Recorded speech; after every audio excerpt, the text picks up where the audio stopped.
अस्सलाम वालेकुम संगत। आज तो गुड़ी खेने पैसे करेश प्लांट माह रमज़ान भी है, कितना गर्मी भी है। ये गर्मी दे विच मजदूर काम करने पैन और क्या क्या काम करन सारी वीडियो तुहारे नाल शेयर करेंगे।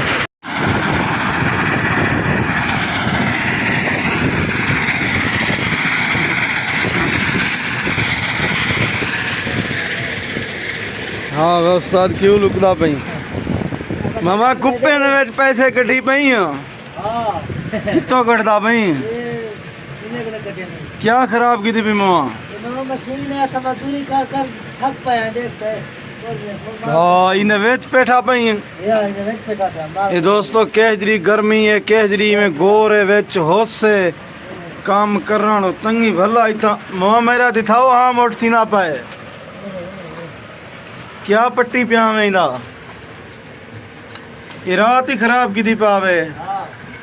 लिथन चंगा भला टाइम लग गया ये खराब है ये साइड पे निकल गया करे संभाल बुलाएंगे उते से पट्टे थे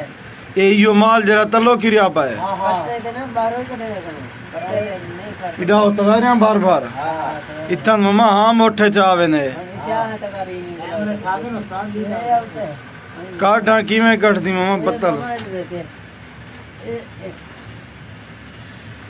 यही में बारो सिर देखो दोस्तों कितना गर्मियां वाला माह रमजान है, कितना मुश्किल काम वो तो नहीं आंदा हुण।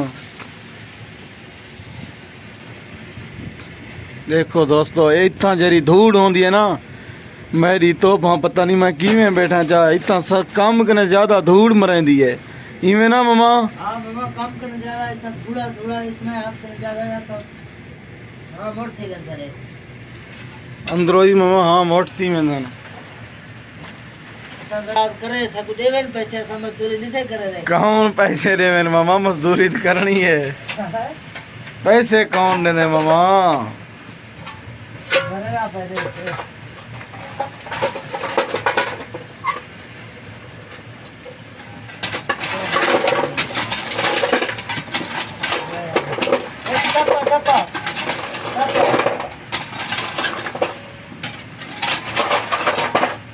कितना घंटे सारा दी तो यो काम है सारा दिन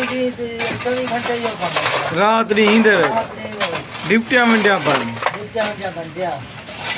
टोटल 3 बंदे ये सारा पैक कर है। कितना कोपे ने 8 तकरीबन 8 कोपे ये यो जो है 8 डा है तोरे जिम्मे सारे